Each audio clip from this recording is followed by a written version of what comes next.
Hello friends, आप सभी का हमारे YouTube channel exam time IQ पे स्वागत है। आज है 20 जून 2020 और 20 जून के करंट अफेयर्स में आप सभी के लिए इस वीडियो के माध्यम से ले आया हूं।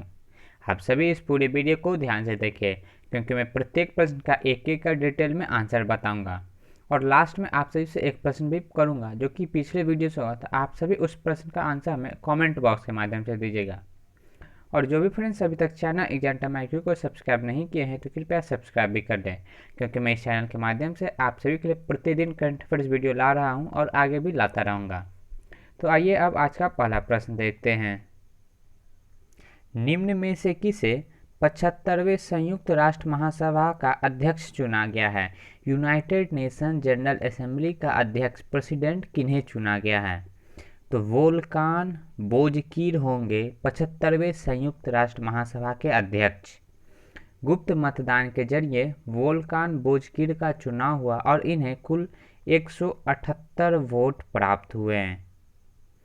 ये निर्विरोध भी चुने गए हैं। कौन है यह वोल्कान बोजकीर? तो वोल्कान बोजकीर तुर्की के राजनयिक है, डिप्लोमेट हैं। किस देश के? तुर्की देश के राजनयिक हैं। इनका कार्यकाल 1 साल का होगा, जो कि सितंबर 2020 से आरंभ होगा। और इससे पहले थे तिज्जी मोहम्मद बंदे। इससे पहले थे तिज्जी मोहम्मद बंदे, लेकिन अब होंगे वोल्कान बोजकीर। और किसके? तो संयुक्त राष्ट्र महासभा यूनाइटेड नेशन जनरल असेंबली का हेडक्वार्टर है न्यूयॉर्क में। और संयुक्त राष्ट्र महासभा यूनाइटेड नेशन जनरल असेंबली की स्थापना हुई थी 1945 ईस्वी में। अब बढ़ते हैं आगे प्रश्न की ओर। दूसरा प्रश्न है, ADB के अनुसार वित्त वर्ष 2020-21 में भारतीय अर्थव्यवस्था की वृद्धि दर क्या रहेगी? फिनेंशियल ईयर 2020-21 में ADB के अनुसार अनुमान लगाया गया है 4% का 4% रहेगी। कोरोना महामारी के कारण पूरा देश लॉकडाउन था और इसी कारण से अर्थव्यवस्था नीचे जा रही है। और यह किसके द्वारा अनुमान लगाया गया है? ADB के द्वारा अनुमान है। और ADB का फुल फॉर्म हो गया एशियन डेवलपमेंट बैंक। ADB की स्थापना 1966 में हुई थी। ADB का हेडक्वार्टर मनीला में है और ADB के अभी प्रेसिडेंट हैं मसात्सुगु असाकावा। अब बढ़ते हैं आगे। तीसरा प्रश्न है, एयर20 ऐप कहाँ लॉन्च किया गया है? तो एयर20 ऐप मुंबई में लॉन्च किया गया है। क्या है यह एयर20 ऐप? क्या काम होगा?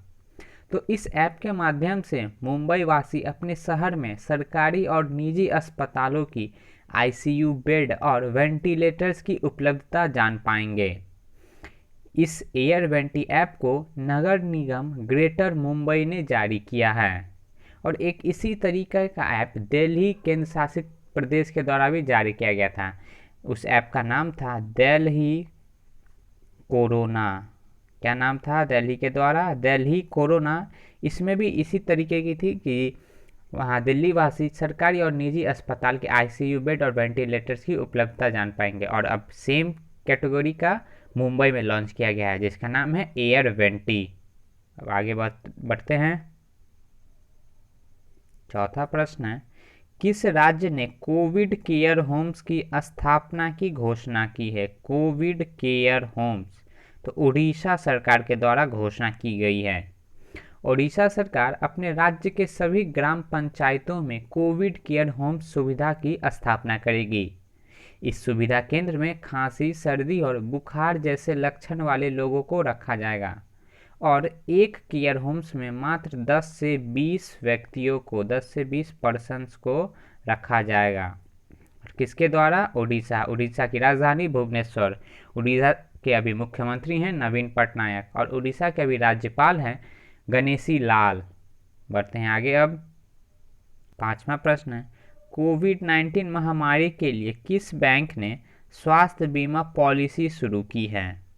तो कर्नाटका बैंक के द्वारा स्वास्थ्य बीमा पॉलिसी शुरू की गई है। इस पॉलिसी के लिए कर्नाटका बैंक ने यूनिवर्सल सोम्पो जनरल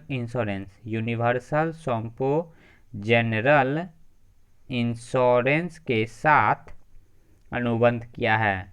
यह पॉलिसी 18 से 65 वर्ष के लोगों के लिए है और इसकी अवधि होगी 120 दिनों की, 120 डेज की यह है।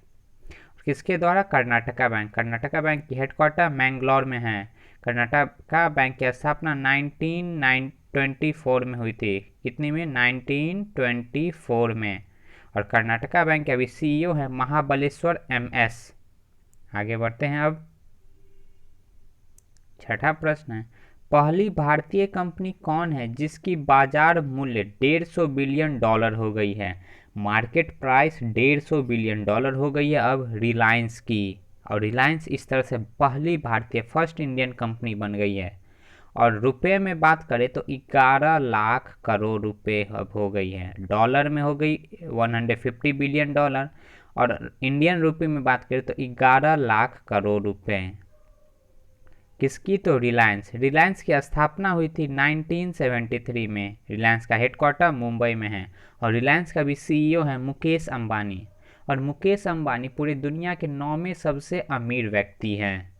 पहले सबसे अमीर व्यक्ति अमेजॉन के सीईओ फाउंडर जेफ बेजोस और मुकेश अंबानी 9वें। बढ़ते हैं आगे अब। 7वां प्रश्न है, खनन और खनिज क्षेत्र के लिए सत्यभामा पोर्टल किसने लॉन्च किया है? तो सत्यभामा पोर्टल प्रहलाद जोशी के द्वारा लॉन्च किया गया है। और सत्यभामा का फुल फॉर्म है साइंस एंड टेक्नोलॉजी योजना फॉर आत्मनिर्भर भारत इन माइनिंग एडवांसमेंट। ये सत्यभामा का फुल फॉर्म हो गया। क्या काम है इस सत्यभामा पोर्टल का? किस कारण से लॉन्च किया गया? तो डिटेल में जानिए अभी से। यह पोर्टल लॉन्च करने का उद्देश्य खनन और खनिज क्षेत्र में डिजिटल तकनीक को बढ़ावा देना है और अनुसंधान और विकास कार्य के लिए वैज्ञानिकों और शोधकर्ताओं को प्रोत्साहित करना है। बढ़ते हैं आगे अब। 8वां प्रश्न है, ईस्ट कंसल्टेंसी ने पेपरलेस ऑफलाइन KYC के लिए किसके साथ समझौता किया है? तो ईस्ट कंसल्टेंसी ने टाटा AIA लाइफ इंश्योरेंस के साथ समझौता किया है। किसके लिए? तो पेपरलेस ऑफलाइन KYC के लिए। कोरोना के कारण किसी ग्राहक को कोई परेशानी न हो, इसीलिए यह प्रक्रिया पूरी तरह आधार आधारित पेपरलेस और ऑफलाइन होगी। और टाटा AIA लाइफ इंश्योरेंस, इसकी स्थापना 2000 में हुई थी। और टाटा AIA लाइफ इंश्योरेंस का हेडक्वार्टर मुंबई में है। और टाटा लाइफ इंश्योरेंस के सीईओ हैं DC श्रीवास्तव। बढ़ते हैं आगे अब। 9वां प्रश्न है, निर्देशक KR सच्चिदानंदन का निधन हो गया, वे किस भाषा के फिल्मों से जुड़े थे? तो KR सच्चिदानंदन मलयालम भाषा के फिल्मों से थे। इनकी मृत्यु 48 वर्ष की उम्र में कार्डिक अरेस्ट के कारण त्रिशूर के अस्पताल में हो गई। ये मलयालम भाषा के फिल्मों में लेखक, निर्देशक और निर्माता थे। आगे बढ़ते हैं अब। 10वां प्रश्न है, किस संस्थान ने कम लागत वाली कोविड-19 डायग्नोस्टिक किट विकसित की है? तो IIT गुवाहाटी के द्वारा कम लागत वाली डायग्नोस्टिक किट विकसित की गई है। IIT गुवाहाटी ने Guwahati medical college and hospital और RR animal health care limited के साथ मिलकर यह डायग्नोस्टिक किट तैयार की है। इन्होंने 3 विभिन्न किट विकसित किए हैं, उनके नाम मैं आप सभी को बता रहा हूँ। पहला है राइबोन्यूक्लिक एसिड आइसोलेशन किट, जिसको हम RAIK बोल सकते हैं। दूसरा है viral transport media kit VTMK viral transport media kit. और तीसरा है real time polymerase chain reaction, जिसको हम RT-PCR कह सकते हैं। ये 3 किट IIT गुवाहाटी ने विकसित किए हैं। किस क्षेत्र में? तो डायग्नोस्टिक है यह। बढ़ते हैं आगे अब। 11वां प्रश्न है, खेलो इंडिया योजना के तहत आइजोल के किस स्टेडियम को अपग्रेड किया जाएगा? तो आइजोल के राजीव गांधी स्टेडियम को अपग्रेड किया जाएगा, विस्तृत किया जाएगा। राजीव गांधी स्टेडियम को खेलो इंडिया के तहत खेलो इंडिया सेंटर ऑफ एक्सीलेंस के रूप में विकसित किया जाएगा। खेलो India state centre of excellence के तहत। और मैंने कल ही आप सभी से एक प्रश्न किया था इससे KISCE से, क्या था यह? खेलो इंडिया स्टेट सेंटर एक्सीलेंस। तो इस खेल केंद्र से खेल को बढ़ावा मिलेगा और सभी खिलाड़ियों को सुनहरा अवसर मिलेगा अपनी तैयारी पुख्ता करने का। और उसी क्षेत्र में आइजोल के राजीव गांधी स्टेडियम को अपग्रेड किया जाएगा। और अभी हमारे केंद्र सरकार में खेल मंत्री हैं किरण रिजिजू। आगे बढ़ते हैं अब 12वां प्रश्न है, क्लारा एंड द सन उपन्यास किनके द्वारा लिखा गया है? तो Klara and the Sun novel Kazuo Ishiguro के द्वारा लिखा गई है। काजुओ इशिगुरो ब्रिटिश उपन्यासकार है और इन्होंने ही क्लारा एंड द सन उपन्यास लिखा है। और काजुओ इशिगुरो को 2017 में नोबेल प्राइज भी मिला था। किस क्षेत्र में? तो लिटरेचर के क्षेत्र में, साहित्य के क्षेत्र में इन्हें नोबेल पुरस्कार से सम्मानित किया गया था। आप सभी को आज का यह वीडियो देखने के लिए बहुत बहुत धन्यवाद। और मैंने अब आगे जो कल प्रश्न किया था आप सभी से, वो प्रश्न देखते हैं, उसका आंसर। आप सभी से मैंने प्रश्न किया था, किस देश के विजय दिवस परेड में भारत ने अपनी तीनों सेना भेजी हैं? तो रूस के विजय दिवस परेड में भारत ने अपनी इंडियन आर्मी, इंडियन एयर और इंडियन नेवी तीनों सेनाओं को भेजी हैं। और यह विजय दिवस परेड क्यों मना रहा है रूस के द्वारा?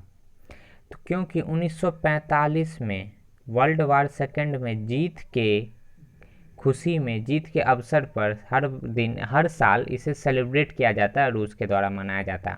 और उसी के अवसर पर इस बार विजय दिवस परेड में भारत अपनी तीनों सेनाओं को रूस में भेज रहा है। अब देखते हैं आज का प्रश्न आप सभी के लिए कौन सा है। यूएनएससी के गैर अस्थायी सदस्य के रूप में भारत का कार्यकाल कितने साल का होगा? मैंने आप सभी से यह प्रश्न कवर किया था आप सभी के लिए। आपको अब इस प्रश्न का उत्तर हमें 4 ऑप्शंस के माध्यम से, कोई एक ऑप्शन कमेंट बॉक्स के माध्यम से देना है। आप सभी को आज का यह पूरा वीडियो देखने के लिए बहुत धन्यवाद। आपको यह वीडियो अच्छा लगा हो, आपके लिए हेल्पफुल हो, तो एक लाइक कर दीजिए और चैनल को सब्सक्राइब कर लीजिए। और फ्रेंड्स, मैंने आप सभी के लिए डिस्क्रिप्शन बॉक्स में इंस्टाग्राम और फेसबुक का अकाउंट के लिंक दे रखा है, तो आप सभी उस लिंक पे क्लिक कर उस आईडी को, इंस्टाग्राम आईडी को, फेसबुक आईडी को फॉलो कर लें, क्योंकि मैं इंस्टाग्राम और फेसबुक के माध्यम से आप सभी के लिए प्रतिदिन करेंट अफेयर्स पे क्विज़ अपडेट करता रहता हूँ। और आप सभी उस क्विज में पार्टिसिपेट कर अपनी टेस्ट की तैयारी दें। That's all from today. Thank you.